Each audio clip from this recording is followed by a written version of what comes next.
jóvenes estudiantes del curso virtual de Derecho Penal de la doctora Julia Sáenz. También extiendo un cordial saludo a todos los estudiantes de Facultad de Derecho de diferentes universidades en América Latina. Les extiendo la más cordial bienvenida. Les agradezco sus comentarios, les agradezco todo lo que escriben y espero se mantengan en este canal YouTube que he hecho exclusivamente para los estudiantes, no solamente mis estudiantes de la Facultad de Derecho de la Universidad de Panamá, sino de los estudiantes de derechos de todas las universidades y a quienes estas clases les puedan servir de guía.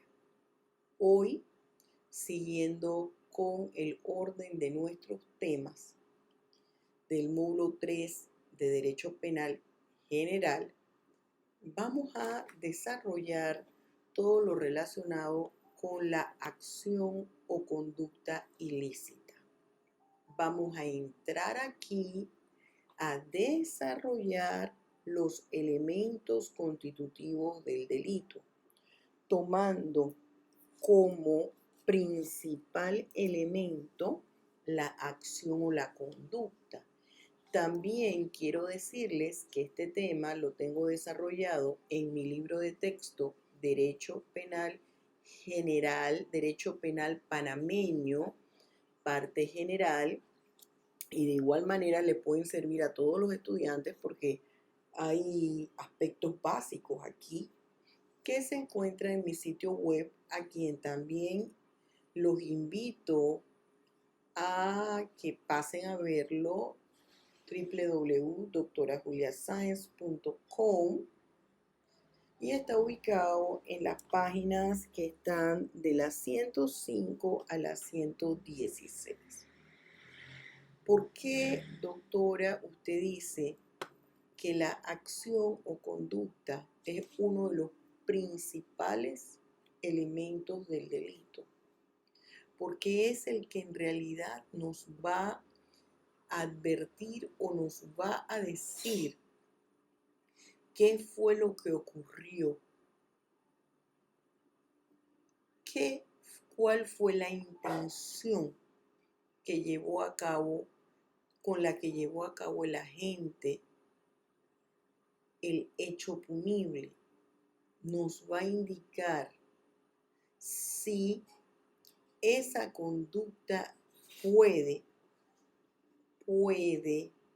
llevarse a analizar bajo la lupa, bajo la óptica, bajo el enfoque de la ley penal. Todo nos lo revela la conducta. Empezamos entonces. Siempre les hablo que es importante tener presente con claridad el concepto de todo aquello que nosotros estemos analizando, y sobre todo en penal. Para aquellos que vayan a ser penalistas, tienen que entender que la clave de todos sus casos está en los conceptos para poder entender de qué se trata la situación ante la cual está. ¿Qué es la acción? Y me gusta siempre partir de conceptos y definiciones sencillas. El abogado debe acostumbrarse a hablar y a escribir en forma sencilla, sobre todo el abogado penalista, que todo el mundo le pueda entender y comprender. El abogado penalista, el abogado en términos generales, pero sobre todo el abogado penalista no debe ser confuso. El mensaje lo debe transmitir en una forma diáfana, es decir, claro. Bien, ¿qué es la acción? La acción no es más que la conducta o comportamiento que realiza el agente y que lo conlleva o lo conduce a un resultado final, que es la conducta ilícita, es decir, que es el delito, que también se le llama acto criminoso, se le conoce como hecho punible o conducta ilícita o acción ilícita. ¿Por qué es tan importante la acción? Porque la acción está constituida por los actos que me van a decir a mí, los actos idóneos, me van a decir a mí si esa conducta iba dirigida al resultado final. Ese resultado final puede ser el homicidio, el robo, el hurto, la apropiación indebida, los delitos contra los animales domésticos, delito de personalidad jurídica del Estado, cualquiera de las figuras delictivas. Entonces, ¿qué es la acción? Es la conducta o comportamiento que realiza el agente, el sujeto activo o victimario, que está conformado por actos idóneos que conllevan a un resultado. ¿Cuál es ese resultado? El delito. Vamos a ver cuáles son esos elementos de la acción. Es importante que nosotros sepamos que estos elementos que yo les hablo aquí son elementos en términos generales que, dependiendo de la teoría jurídica penal, van a tener explicaciones desde diferentes ángulos. Toda acción ilícita conlleva tres elementos básicos. Uno, el acto idóneo. ¿Cuál es ese acto idóneo? Es el acto o la acción realizada, el movimiento, ese movimiento corporal voluntario que realiza el agente. Ese es el acto idóneo. El acto idóneo es el movimiento voluntario realizado por el agente, un movimiento corporal voluntario realizado por el agente para lograr el resultado final, que es la figura delictiva. O puede también ser la abstención voluntaria de un movimiento corporal, puesto que con esto es probable que yo logre la comisión del hecho punible. Aparte del acto idóneo, está el nexo causal. El nexo causal es el vínculo, la explicación de el por qué el sujeto activo realizó una conducta que le trajera como resultado una figura delictiva que le iba a generar una determinada responsabilidad jurídica. Es decir, una responsabilidad penal, la aplicación de una sanción que pueden estar entre multa, inhabilitación para el ejercicio de funciones públicas, pero principalmente la sanción que es más temida, la pena de prisión. Entonces, eso es el nexo causal. El vínculo, establecer cuál fue la relación, establecer el por qué un individuo cometió un delito. Ese es el nexo causal. El resultado, este es el nexo causal o causalidad. El resultado de la acción es la figura delictiva realizada por el agente. Esos son los elementos constitutivos de una acción. Cuando esta acción puede catalogarse, se le puede dar el adjetivo de ilícita. Puede darse el caso que no hay una acción, pero no hay una acción porque sea una decisión voluntaria de no llevar a cabo la acción para incurrir en el resultado. No.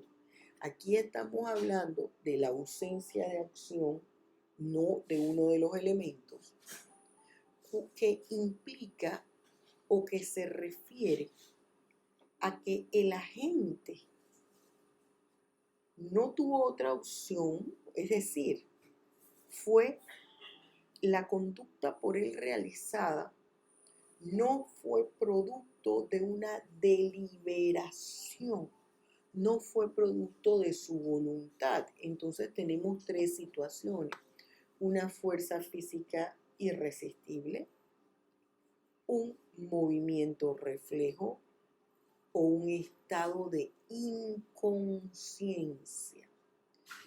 Una fuerza física irresistible puede ser considerado como algo de fuerza mayor. Él está en una fila aguardando, y en esa fila donde él está esperando recibir un documento, resulta que la persona va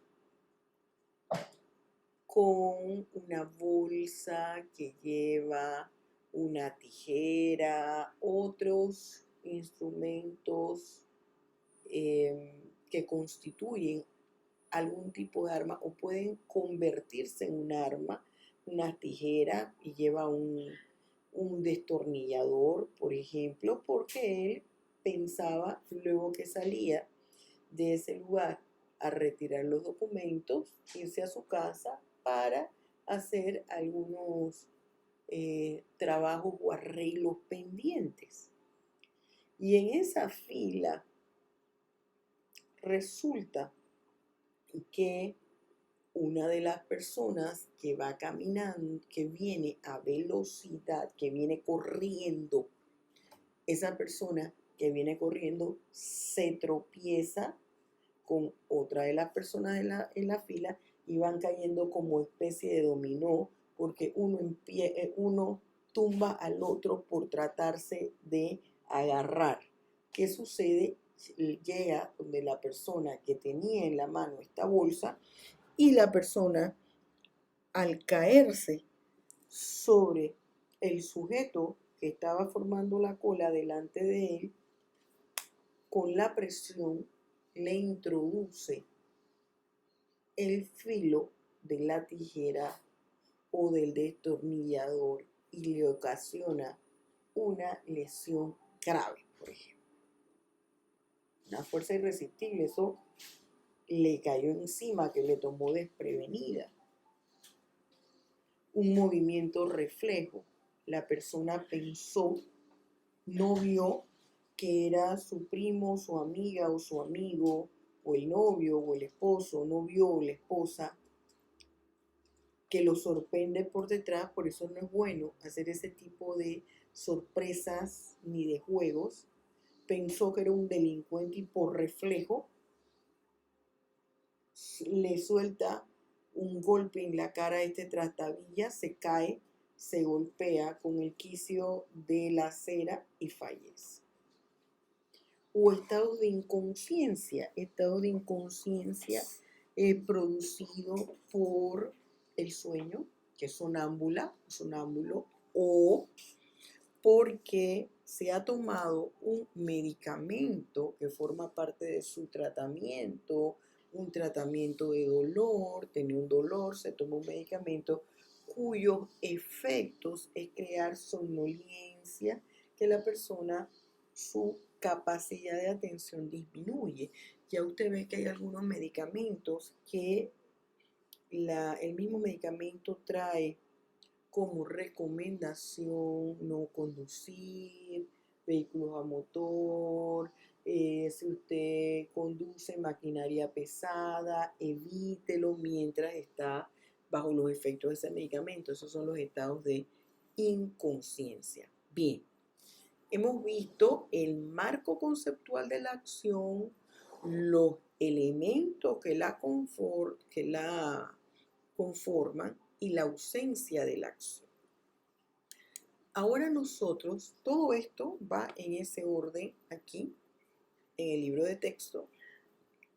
Ahora, nosotros vamos a tratar de explicar explicar cada una, explicar la acción a través de diferentes teorías jurídico-penales.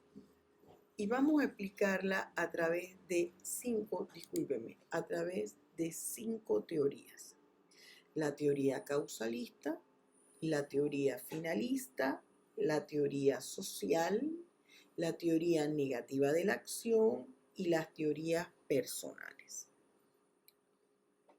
¿Qué me dice a mí la teoría causalista? ¿En qué consiste esta teoría causalista? Aquí nos habla que la acción es una transformación del mundo exterior, es decir, algo que puede ser un movimiento que puede ser percibido a través de los sentidos, que es voluntario, es decir, que se puede ver, es voluntario de quien lo hace y por consiguiente es intencional, es un movimiento, es decir, una acción que implica un movimiento, un hacer del individuo que sabe lo que va a hacer, que tomó la decisión de hacerlo, por eso es voluntario y por eso conlleva una intención. Dice, da respuesta a los estímulos del mundo exterior. Es visible, puede ser evidenciada. Esa es una acción. Puede ser evidenciada. Es lo que puede percibirse a través de los sentidos, porque solamente a través de los sentidos y de ese movimiento corporal, el juez podrá percibir la intención que conllevaba su deseo de realizarla o llevarla a cabo. Bien, esta teoría causalista señala que los elementos de la acción son 4: la conducta, el aspecto psicológico, la inexistencia del nexo causal y el resultado. La conducta, que es el acto idóneo realizado por el agente o sujeto activo. El aspecto psicológico me indica la voluntad y el deseo de llevarlo a cabo y que conlleva a un resultado. ¿Por qué hablan que es la inexistencia del nexo causal? Porque según esta teoría causalista, nosotros no tenemos que tratar de entender el porqué de la conducta de la gente. Hay un nexo causal, es decir, el juez al momento que individualiza la pena, según la teoría causalista, no le debe interesar la explicación del por qué ese agente llevó a cabo determinada conducta, ya que lo que se debe enfocar es que se realizó un resultado que fue un delito, se cometió un delito, entonces solamente le debe interesar cuál fue la conducta que realizó, es decir, cuáles fueron los actos idóneos que realizó el agente para llevar a cabo la figura delictiva. Y si esos actos idóneos fueron voluntarios, porque si fueron voluntarios, quiere decir que hubo un proceso de deliberación, de decisión. Entonces, ya no importa el por qué lo hizo, ese es el nexo causal, entender el por qué lo hizo. Lo importante para el juez al momento de individualizar la pena, según la teoría causalista, es entender que lo hizo. Vamos a la explicación que hace la teoría finalista. Fíjense, yo planteo todas las teorías, sin embargo, soy de la opinión que no nos podemos centrar en una sola teoría, que esto es la conjugación de todas. Para la teoría finalista, nos dice que aquí la acción solamente debemos tomar en cuenta que se cometió el delito, es decir, la acción va a consistir en el delito cometido, no en la deliberación de si lo hago o no lo hago, no. La acción consiste en el delito, en la figura ilícita que se llevó a cabo y en el hecho que la gente haya tomado en cuenta las cosas que podían ocurrir a través de su conducta. Esta teoría finalista yo le encuentro un sentido para los delitos culposos o imprudenciales, que fue en principio para atender esas figuras delictivas que tenemos una teoría finalista. Sin embargo, en la actualidad, esa teoría finalista se aplica tanto a los delitos dolosos como a los delitos culposos. Ahora, ese riesgo jurídicamente relevante, ¿qué quiere decir? Son las diferentes alternativas que puede encontrarse el sujeto activo, el agente. Por ejemplo, un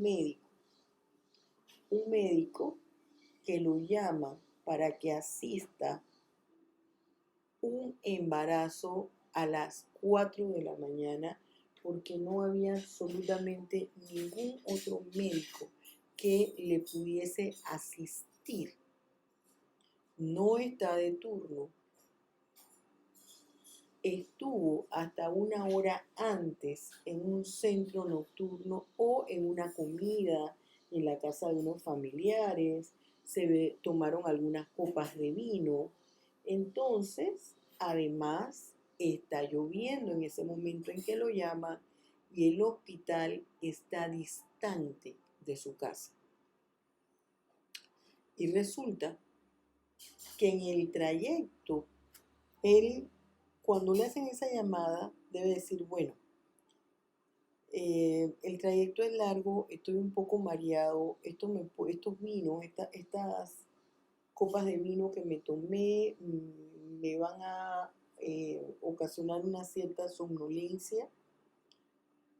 Es probable que el parto se dificulte y tenga que hacer una cirugía, es decir, una cesárea, y estaré o no en condiciones para afrontar esto ante esta situación. Esa es la condición de riesgo jurídicamente relevante. ¿Qué responsabilidad puedo tener yo?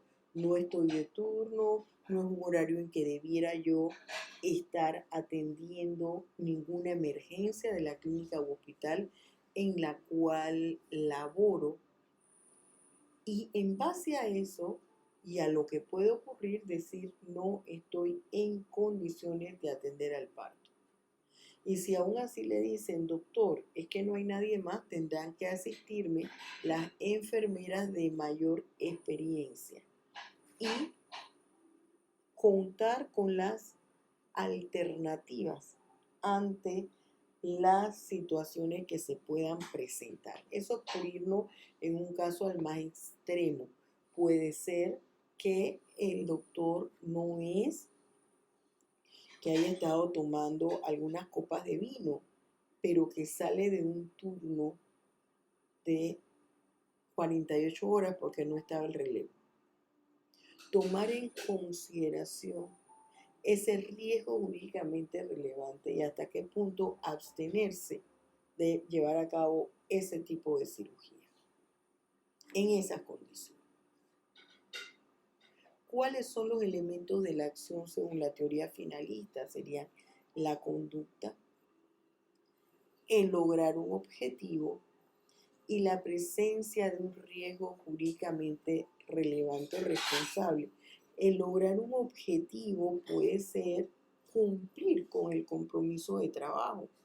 Cumplió con el compromiso de trabajo, pero a lo mejor no tomó en cuenta el riesgo jurídicamente responsable. O, poniéndolo de un otro ejemplo, está en perfectas condiciones, aun cuando no está de turno, él considera que está en una condición óptima para ir a asistir a ese paciente. Sin embargo, no ha tomado en cuenta el fuerte aguacero, que hay una distancia difícil de su casa al hospital, que no hay una buena iluminación, que hay neblina. No ha tomado en cuenta ese riesgo jurídicamente relevante. ¿En qué se relacionan con la imputación objetiva? Con el riesgo jurídicamente relevante que debió preverse y no se hizo, y por lo tanto se produjo la acción. No debió salir de su casa bajo esas condiciones climáticas. Hubo un accidente en la cual pierden la vida varias personas. O logra llegar al hospital tenso, angustiado por el trayecto y comete un error al momento en que practica la cirugía en el alumbramiento. Tenemos, después de la teoría finalista, la teoría social. La teoría social me dice que la conducta de un ser humano está influenciado no solamente por los aspectos internos del ser humano, sino por todo ese ambiente que rodea al individuo. ¿Por qué? Porque ese individuo forma parte de una sociedad. Decía el filósofo español Ortega y Gasset, el hombre, él y sus circunstancias. Entonces, esa conducta va a tener una parte de la condición interna de la gente y otro porcentaje de las circunstancias que lo rodean. Y de esta forma, esto es lo que usted estudia en criminología como los factores criminógenos, tanto de orden endógeno como de orden exógeno. Los que inducen son las causas o razones que inducen a un individuo a cometer un delito. Los elementos de la acción según esta teoría es el nexo causal. Aquí es importante entender el por qué ocurrió ese delito. Ya el delito ocurrió, pero es importante o debe el juez entender el por qué ocurrió. Está obviamente el resultado y el acto de voluntad corporal o de abstención. Esta teoría social nosotros la encontramos reflejada en nuestro Código Penal. En nuestro Código Penal usted va a ver reflejado un aspecto de cada una de estas teorías. ¿Y dónde se encuentra reflejada esta teoría social en nuestro código? En el artículo 79, que me habla de la individualización de la pena, la dosimetría de la pena, los ítems que el juez debe tomar en cuenta al momento que emite su fallo, dicta una sentencia, que no es más que el momento en que se individualiza la pena. Vamos con la teoría negativa de la acción. Esta teoría que nos habla del principio de inevitabilidad me dice a mí que aquí la acción se da cuando el sujeto activo o agente no evita un resultado teniendo la obligación de evitarlo. Y aquí yo encajo a los delitos que son delitos de omisión, pero de omisión impropia, comisión por omisión. Es decir, el caso más típico, la enfermera, que el médico le ha asignado en la cuadrícula del paciente, que debe al paciente de cuidado intensivo, que debe aplicar un determinado medicamento al paciente cada 4 horas, porque si no el paciente va a convulsionar y si convulsiona le puede sobrevenir un ataque cardíaco y fallece. ¿Qué pasa? La enfermera se duerme. En el turno, cuando se despierta, no solo ya han pasado las 4 horas, han pasado 7 horas.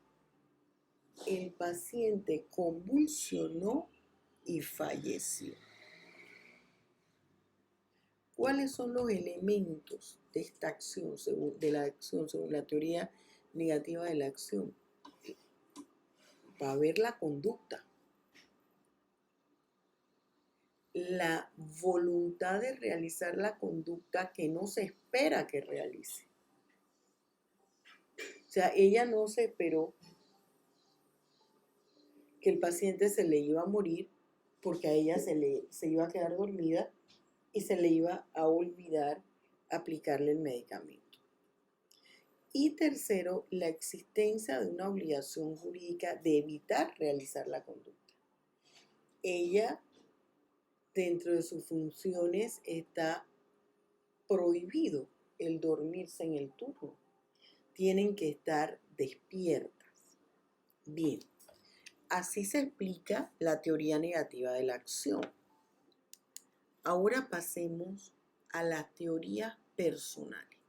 ¿Qué nos dicen las teorías personales con respecto a la acción? Nos dicen que el agente o sujeto activo tiene una decisión, toma la decisión de manera voluntaria de realizar la conducta y sabe que esto le va a generar una sanción penal. Aquí me habla que el sujeto está consciente, el sujeto sabe que su comportamiento va a generar una acción penal, una sanción penal. Sabe en qué consiste lo que va a hacer y voluntariamente tomó la decisión de realizar la conducta. ¿Cuáles serían los elementos? La voluntad de realizar la conducta, la intención de hacerla y que esa acción le iba a generar consecuencias jurídicas. Bien, nosotros vamos a finalizar aquí con esta primera parte del módulo 3 que habla de la acción o conducta ilícita. Hemos visto el marco conceptual, los elementos, las teorías que tratan de explicar la acción. Y dentro de cada una de esas teorías no solamente hemos visto en qué consiste, sino cuáles son los elementos que de acuerdo a la definición que ellas dan de la acción puede tenerlos. Muy bien, jóvenes estudiantes, los remito a que usted amplíe aquí en el libro de texto, donde yo le detallo paso a paso cada uno de los temas desarrollados. En el próximo tutorial veremos las teorías que explican el nexo causal, es decir, que explican la casualidad, el por qué se llevó a cabo esta figura delictiva. Dios me los bendiga. Si no se ha suscrito al canal, suscríbase, dele like si le gustó este video y compártalo. Hasta pronto.